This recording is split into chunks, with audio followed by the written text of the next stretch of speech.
Hello, everyone. This is Rabbi Ari Sachs of Congregation Beth Mordechai in Perth Amboy, coming to you with another edition of this week's online Parashah class. So happy you could join us as we study the first book, the first Torah portion of the book of Deuteronomy, known as Devarim, known as Deuteronomy. In English, we name this book Deuteronomy. However, in the Hebrew, we start with the first important word of this new section of Torah, of this fifth book, which is called Devarim, which literally means words or sayings or teachings. And in many ways, that's actually what this entire book is all about, are Moses's Devarim, are Moses's words and teachings to the Israelites before they get into the land of Israel. And we begin this week's Parsha, this week's learning on the Parsha, with chapter 2, which is the beginning of the middle third of the triennial cycle, with Moses recounting how they had stopped for food in a certain kind of a place. And we're going to talk about that. So we are going to begin going straight to the text, which you can see in front of you from sefaria.org. Vanefen vanisa hamidbara, and we turned and took our journey to the desert, derech Yam Suf, in the direction of the Red Sea, ka'asher diber Adonai elai, as God had told me, vanasav et har Seir yamim rabim, the Lord, and we compassed Mount Seir many days. Vayomer Adonai elai lemor, and God said unto me, saying, Rav lachem, sov et har hazeh, you've compassed this mountain long enough. Panu lachem tzafona, you should go northward.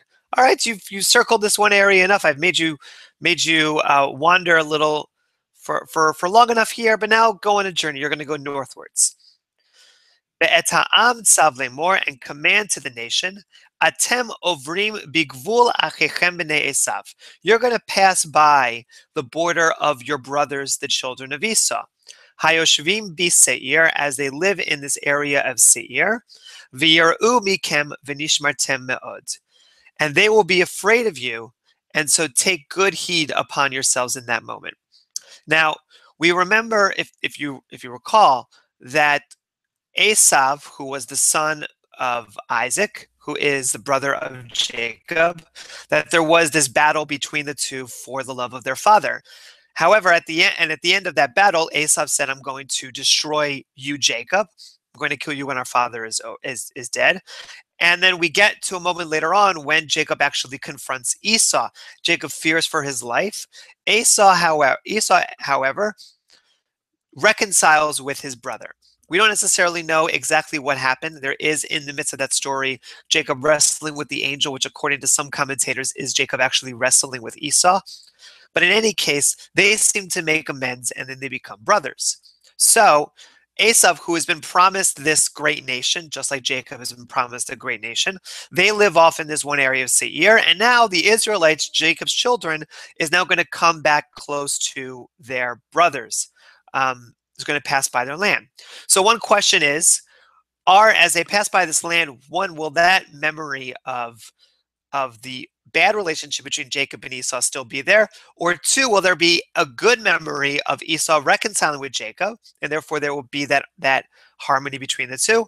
Or will there be total forgetfulness in which they won't necessarily know each other's history? Now, God reminds them of this history through Moses. And the question is, how will Esau think of them? Moses seems to indicate here that they'll see the numbers of the Israelites and worry that they're going to come and destroy them. And so you shall take notice of the fact that these people are coming and could potentially be dangerous, and understand that as you go into this territory. Now, most territories that the Israelites went into, they defeated the nation that was there. But because it is the brothers of Esau, it is the children of Esau, brothers of Jacob, they're not going to be able to do, they don't come and conquer them. They come and they try to make harmony with them. So what does that actually look like? What does that harmony look like?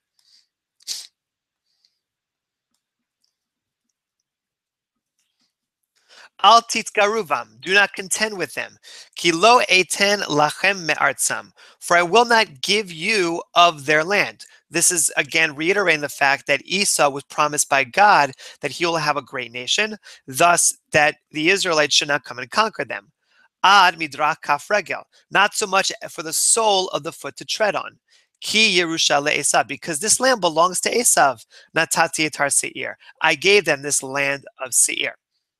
So what happens when you come near them? Ochel tishberu me'itam. You shall purchase food from them. Bakesef va'achaltem. And that you shall purchase food from them with money, and you shall eat of it. V'gamayim tichru me'itam. And then also water shall you buy from them. Bakesef, with money. Ushtitem. And then you shall drink it. Now, we're going to talk about this much further because this is the main element of the portion. But here we have a verse which talks about the Israelites actually buying food and money, buying food and water from Esau and from his tribe. And the question that we're going to be asking ourselves has to do with, why is Israel being forced to pay money? Isn't it true that they've actually received everything from God as a manna from heaven? So why is it that they actually have to purchase from the children of Esau? Well, and what makes that even more fascinating is the fact that in the next verse, God says, Ki Adonai Elohecha berachecha, because the Lord your God has blessed you bechol ma'aseh yadecha, in everything that comes from your hand. Yada lechtecha et hamidbar hagadol hazeh. He has known you're walking through this great wilderness. Ze arba'im shana. These 40 years, Adonai Elohecha imach. God the Lord has been with you. Lo chasarta devar. You have lacked nothing. These two verses, which are the focus of our attention for today's class, indicate two different things. Number one, that the Israelites are going to have to buy their food and drink from this other nation, when usually they go and conquer that land, and the fact that God has actually always provided them with manna and water, just because that's what God does. It doesn't seem to be any money exchange. The second thing is playing off of the idea that God gives them all that water and that food. God says that He has blessed them throughout their journeys in the desert, and that He has made sure that they have lacked for nothing. Now, I don't know about you, but if in one moment I'm getting something from God, or I'm just getting something for free, and then somebody's asking me to pay for it later on, I don't necessarily think that thing that I once got for free that I now have to pay is now all of a sudden something that I'm being provided for. Rather, now it's more incumbent upon me to be able to make enough money to get this thing which I once got for free. That is to say, if God has blessed me with getting food and water from the sky, from the ground, without me having to pay any money for it, how could God bless me as well if now I have to pay for those same provisions?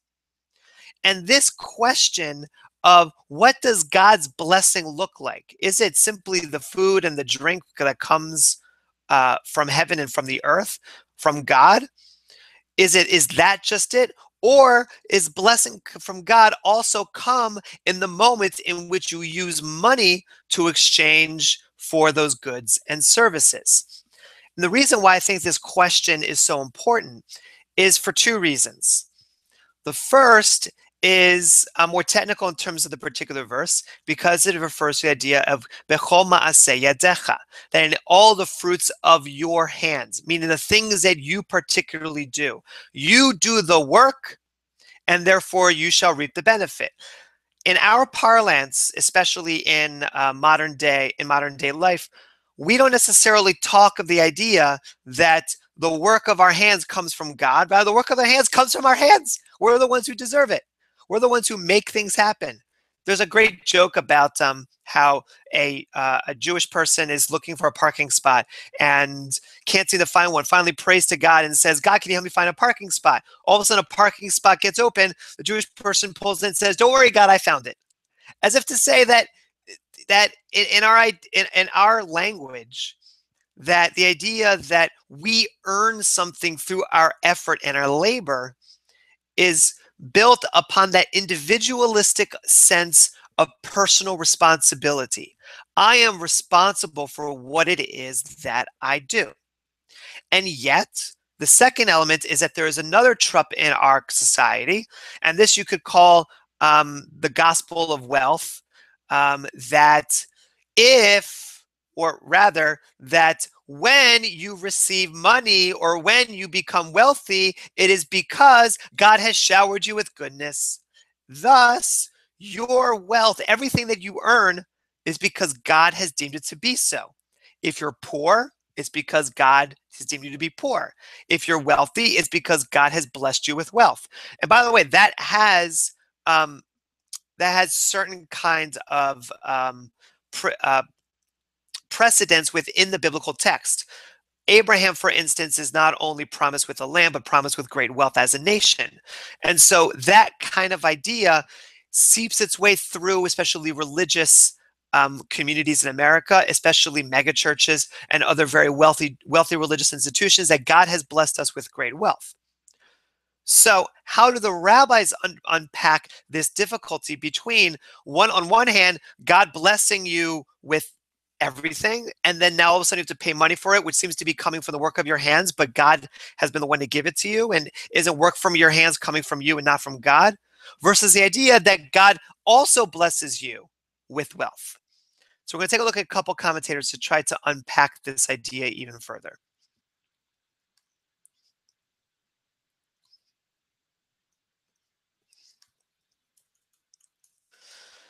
Rashi, the great commentator from France in the 11th century, says, Ki Adonai Elohecha brachacha, on this verse, because God has blessed you, lefichach lo techafu et tovato, do not, this he says is for the sake of not being ungrateful, leharot keilu atem oniyim, for the sake of not seeing yourselves as poor. Ella heru atzmechem ashirim, rather to view yourselves as rich. And I think what he's specifically referring to is that moment in which the Israelites are simply receiving the gifts from God, from heaven and from the earth. You could argue that they're poor. They don't have any means of being able to provide, to buy food from others. God has to provide everything for them. There's a certain trope within Jewish history of great rabbis and their followers who go from house to house begging for food, and then they come and they teach a little bit of Torah and whatnot. But that as paupers, they don't, they rely upon God's beneficence to be able to provide for their well-being. And so they see that other people are the instruments for God's blessing upon them through being able to provide them. They don't actually necessarily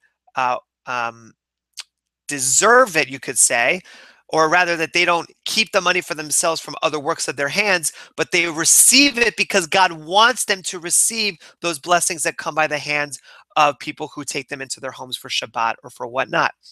Was a great movie called Ushpizin, which speaks of this one family who, for the holiday of Sukkot, receives this great gift of money that comes out of charity. And it seems there's a connection, at least, between the man praying for it and then him receiving that charity, as if to say, God has blessed them with this great gift of money so he could honor the holiday of Sukkot.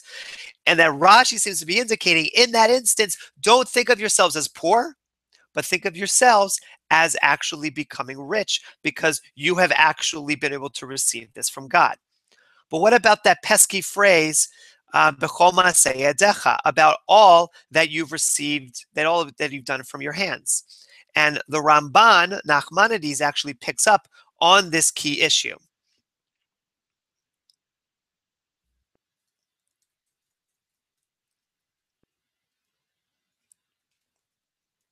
Maybe the Ramban in the English.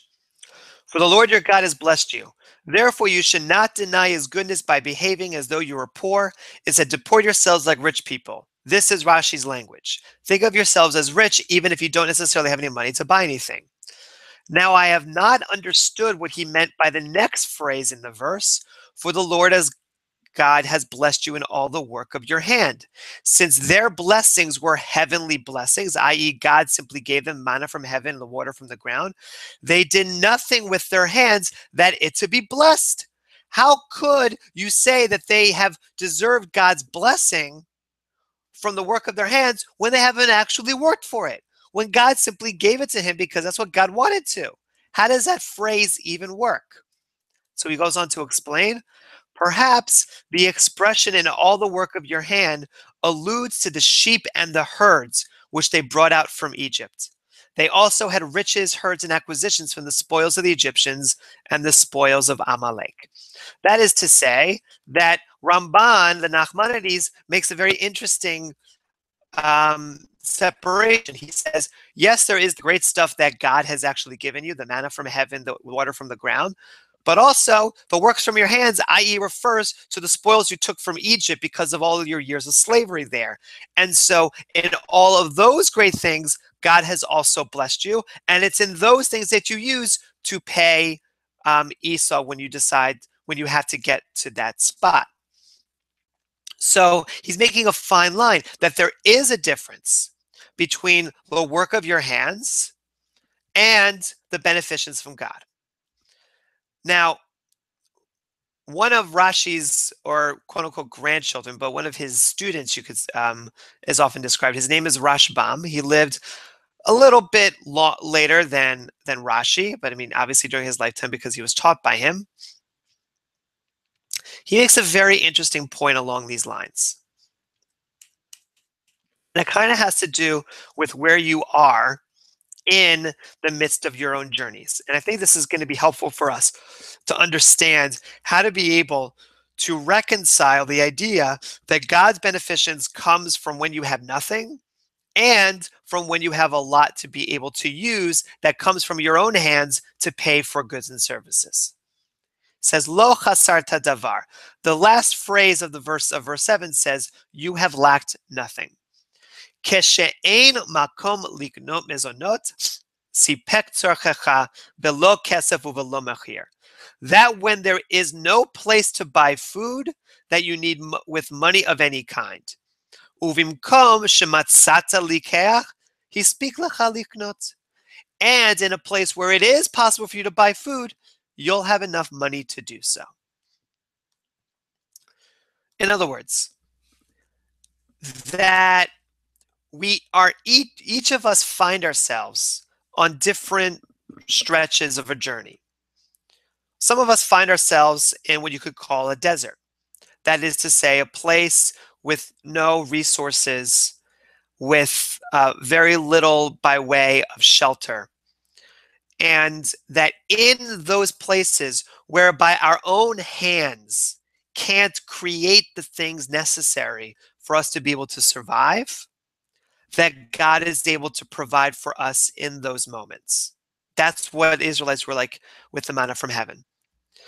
But when you come to a city, when you come to a place which is now built upon commerce, whereby you would starve if you had no money to be able to buy goods and services, that in that place, God blesses you with the ability to make enough money or to have enough money to be able to live in that land and to be able to provide for yourselves. So that we are not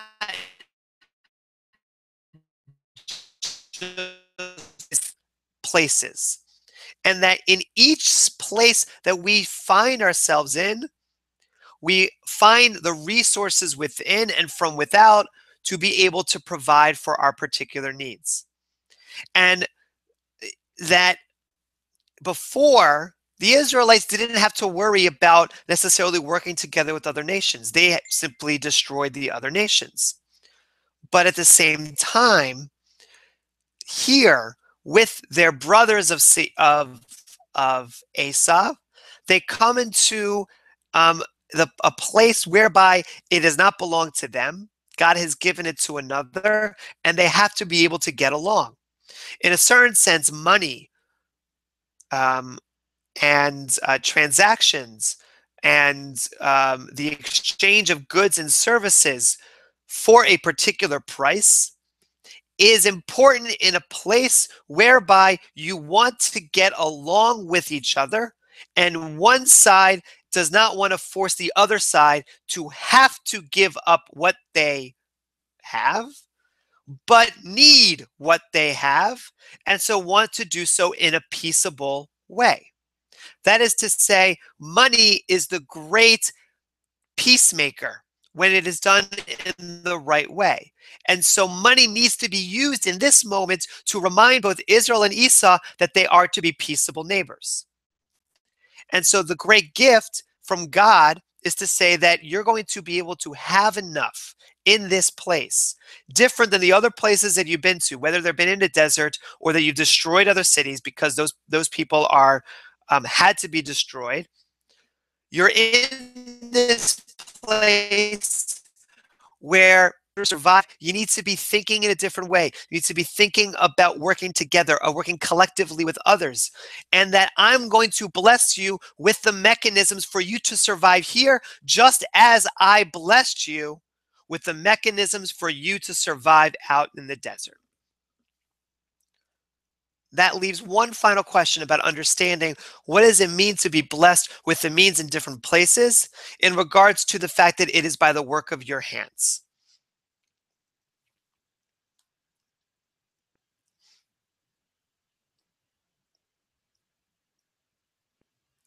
And for that, I want to share one final teaching.